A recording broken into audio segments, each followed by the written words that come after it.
Aceh damai, Aceh ku memilih. Upaya untuk memperkenalkan profil, visi dan misi serta program kerja para pasangan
semuanya pada pemirsa di sini pada bulan berada bahwa pada malam yang berbahagia ini KID Aceh telah menyelenggarakan sebuah mekanisme kampanye dalam bentuk debat terbuka atau debat publik antar pasangan calon gubernur wakil gubernur Aceh.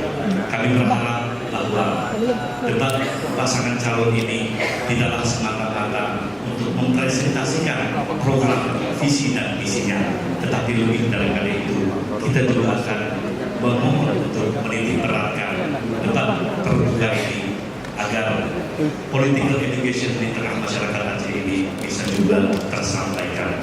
Tidak hanya political education, saya kira civic education dan voter education yang tujuan akhirnya adalah bagaimana pelaksanaan pilkada Aceh ini partisipasi pemilih bisa lebih meningkat dari pilkada sebelumnya. Kami juga menghimbau kepada jajaran penyelenggara pilkada, mulai dari jajaran KPU Provinsi, KID Provinsi Aceh, sampai kepada KPPS yang ada di setiap desa. Menyelenggarakan pilkada itu dengan mengedepankan profesionalitas dan netralitas. Terakhir, kami juga ingin menghimbau kepada seluruh masyarakat pemilih yang ada di Aceh, gunakan pilih pada tanggal 15 Februari 2017 yang akan datang, karena suara masyarakat akan menentukan masa depan Aceh. Bapak Ibu sekalian yang kami muliakan, izinkan kami juga ingin menyampaikan slogan pelaksanaan pilkada Aceh, yaitu pilihan boleh beda, tetapi kita tetap bersaudara. Assalamualaikum warahmatullahi wabarakatuh.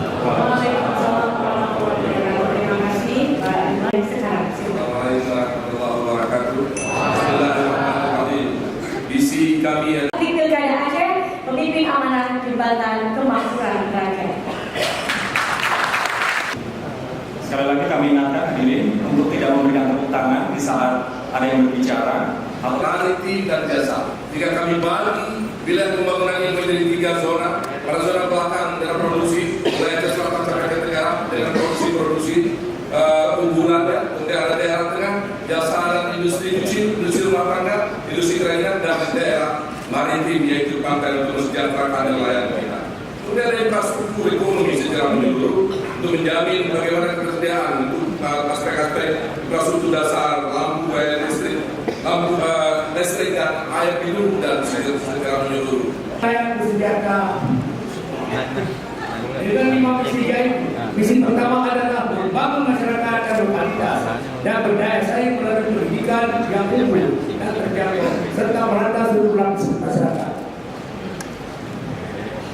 membangun sumber daya manusia yang berkualitas dan beriman serta bertakwa pada Allah SWT, memiliki spiritual, moral, etika pendidikan, memiliki daya saing, memelihara kerukunan antar agama, menjunjung tinggi nilai luhur budaya bangsa, dan memperhatikan kearifan lokal, serta memperkuat sistem manajemen kesehatan bagi seluruh rakyat Aceh.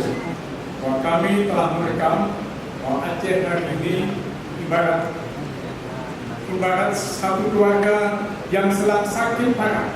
Sakit yang dibuktikan dengan data statistik bahwa Aceh berada pada urutan kedua termiskin di Sumatera. Oleh karena itu, misi kami adalah melawan kemiskinan. Melawan kemiskinan. Nah, cara untuk itu adalah yang pertama kami lakukan dengan apa disebut revolusi pertanian. Kenapa harus revolusi? Karena yang pertama, kita menggerakkan pertanian karena masyarakat kita 60% itu di sektor pertanian. 60% wilayah Aceh ini pertanian. Kalau kita mensejahterakan Aceh, harus mensejahterakan masyarakat tadi. Dan masyarakat tadi bisa mensejahterakan, bahkan bisa diperkaya apabila mereka bisa bertanam padi 2 kali setahun dan yang 2 kali setahun juga dengan bibit unggul. Adalah berkhidmat membangun Aceh berperadaban yang unggul, inovatif dan tanpa korupsi. Visi pembangunan yang mulia tersebut akan kami capai dengan segenap usaha untuk nomor 1, meningkatkan kualitas kesejahteraan hidup rakyat. Yang kedua, meningkatkan kualitas tata kelola pemerintahan Aceh dan perdamaian Aceh. 3, mengembangkan pembangunan ekonomi syariah dan berkelanjutan. 4, meningkatkan kualitas infrastruktur sosial dasar, publik dan ekonomi. Komitmen saya adalah untuk melanjutkan moratorium tambang sawit dan menentang penebangan hutan, bukan hanya untuk menyelamatkan lingkungan, tapi untuk warisan generasi Aceh di masa depan. Yang kami sebut dengan program 5K. 1. Keimanan berdasarkan Ahlussunnah wal Jamaah dan bermadzhab Imam Syafi'i. Yang kedua, kewenangan besar dalam mengelola self-government, kementerian self-government. Yang ketiga, kemandirian ekonomi berbasis sumber daya lokal. Yang keempat, kapasitas SDM yang mampu mewujudkan kembali kejayaan peradaban dan abadian perdamaian.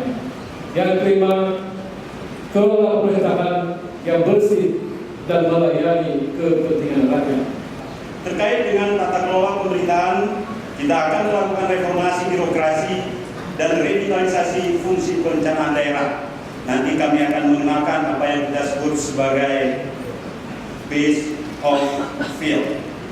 Yang kedua, peningkatan kesejahteraan masyarakat melalui peningkatan kualitas layanan kesehatan, pendidikan, dan layanan dasar lainnya.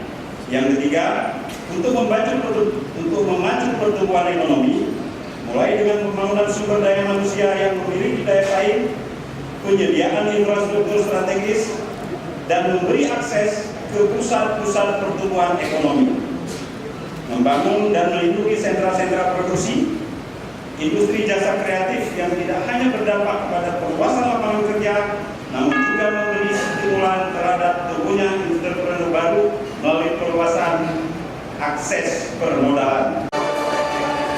Ya kayak itu tuh yang koren, ya susah masuk. Mau panggil? Mau dipanggil sama gue? Bram.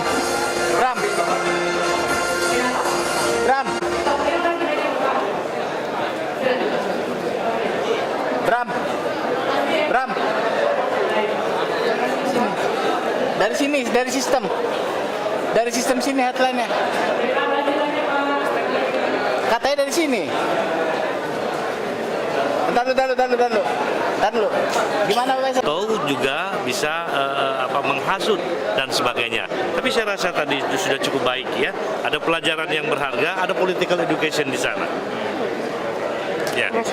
Pak, dari penyampaian tadi, apakah masyarakat akan bisa memilih berpendapat ketika akan dipilih? harapan kita masyarakat bisa mengenal calonnya lalu kemudian menentukan pilihannya ya pada tanggal 15 April 2017 15 Februari 2017 yang akan datang. Nah, kampanye tidak hanya dalam bentuk pelaksanaan debat kandidat ini atau debat terbuka, tapi kampanye banyak lagi bentuk yang sudah dilakukan oleh pasangan calon. Ini bagian daripada kampanye yang tentunya kita berharap dengan semakin banyaknya pasangan calon berkampanye mengenalkan diri kepada masyarakat, dengan semakin banyaknya model metode kampanye dilakukan, maka kita berharap partisipasi pemilih akan meningkat. Lalu kemudian tentu harapan kita pemilih itu menjadi pemilih cerdas, karena dengan pemilih cerdaslah pilkada kita ini akan berkualitas. Apakah Pak setelah ini ada akan Aceh damai, Aceh